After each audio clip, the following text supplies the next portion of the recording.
Hallo julle. So wie ever laasweek se video gecheck het of vir 2 weke terug, se video van hierdie Leatherman Charge. Ek het toe myself gechallenge en ek het besluit hierdie week gaan ek 'n bietjie rol met 'n ouer model. Hierdie was die Leatherman Pulse. Hy het ja, is 'n baie ouer tipe design en kom ek wys julle 'n bietjie wat hy kon doen. En al klaar die lekker tang wat hy ingehaat het in Swan, maar ja, dis 'n ou mannetjie hierdie. Maar nog steeds het my hierdie week deurgetrek. 'n Paar goeders wat ek dalk mis op die Charge. Maar kom ek wys julle wat hy kan doen en dit gaan ek nie met een hand kan doen nie.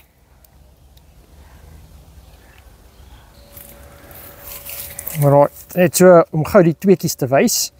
Hierdie mannetjie is hy sê titanium, maar hy's 250 gram wat jy by jou dra elke dag. Hierdie ene 165. Hy is heel wat ligter. Kom ons maak hom gou 'n bietjie oop. Hy het ook 'n tang.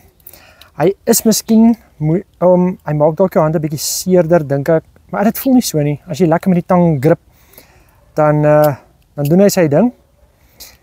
Hy het baie nice mates op hom vir sy kaliber.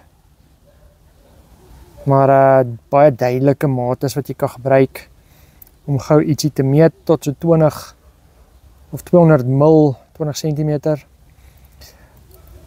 Ek moes 'n bietjie hard werk om hierdie een weer skoon te kry. Hy was vreeslik net aangepak en geroes toe ek hom gekry het. Hy was seker by die see. Seker bietjie by die see. Hy was dalk in die see.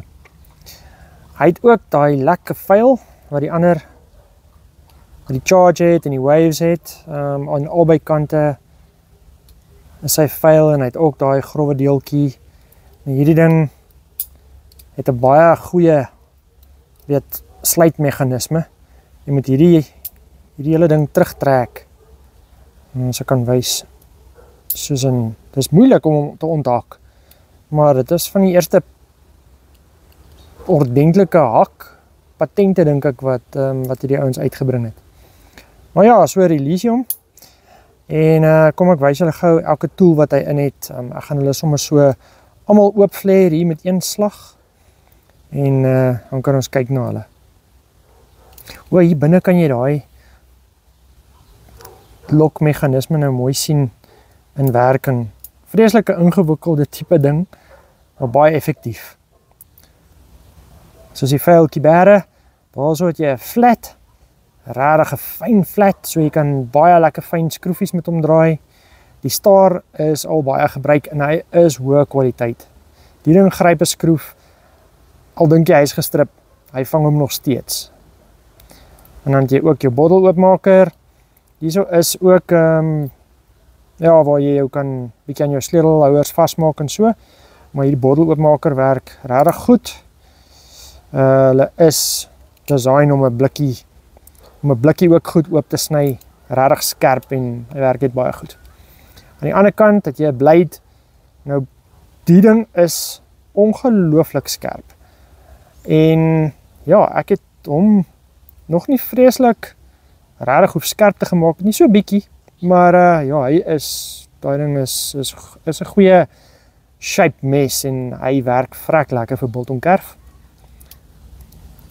Die skêr wat ons in hom het, is presies dieselfde as jou Leatherman. Hierdie skêr design kom al baie jare. So hy is dieselfde as die Wave en die Charge. Kom ons bær hom. Dan het ons aan die kant nog 2, jy weet, so jou lekker groot skroedraaier wat jy sommer kan gebruik om 'n paar goeders oop te wurg mee, en dan het jy nog 'n bietjie 'n kleiner enetjie. Nou hierdie ene met sy shape, kan jy sommer sien. Ek het hom al gebruik vir 'n buiteltjie ook. Nie waarvoor hy seker bedoel is nie, maar dit het goed gewerk. En ja, soos ek sê, baie ligte tool. Wat ek op hom baie gemis het hierdie week, is die feit dat ek nie kan saag nie. So hulle het nie op hierdie ouetjie 'n saagie in nie. Ek weet nie wat sy vervanging is nie. Die Pulse is 'n ou tipe ouer generasie. Ek dink as jy hom instuur gaan jy iets anders kry as hulle hom moet vervang. Maar ja, so ek mis die saagie En ek mis ook eintlik die serrated lem wat op die charge is, en die charge het natuurlik daai, nie al die charges nie, maar hierdie charge het daai, wat noem jy dit, daai hak, lem, wat jy nou maklik mee kan gut, en daai afsny en goeders lossny, so dit het hierdie ouetjie nie, so jy moet bietjie versigtiger werk, as jy hom gebruik. Wat lekker is wel, en hy kan nie bits vat nie, hy is fixed, alles is fixed op hom, sy bits en alles is fixed. Wat ook wel lekker werk op hom is, hy kan ook reguit gemaak word om skroewe te draai of korter. So hy het daarom daai funksie ook. Ja, dit was die Puls, ek het hierdie week daarom reg gekom met hom. Hy het my uitgehelp. Ek is bietjie jammerder vir hierdie enetjie. Ek wil nie hom graag eendag laat omruil of hom verloor nie. So hy mag dalk weer teruggaan in storage vir 'n rukkie, mag julle hom dalk nie weer sien nie. Maar ja, baie lekker lig. Ek moet sê ek kan nie glo die gewigverskil tussen die twee en wat ek elke dag saam met my dra teenoor hierdie gewig nie. Maar ek moet sê die features op hierdie ene bly maar vir my. Ek het hierdie week ook 'n paar Allen keys moes losmaak en ek kon nie. So die bits wat ek kan insit op hierdie ouetjie kon ek toe nou nie die week gebruik het nie. Maar daar is hy, dis die Puls. Hoop julle die video geniet. Lekker dag verder. Bye.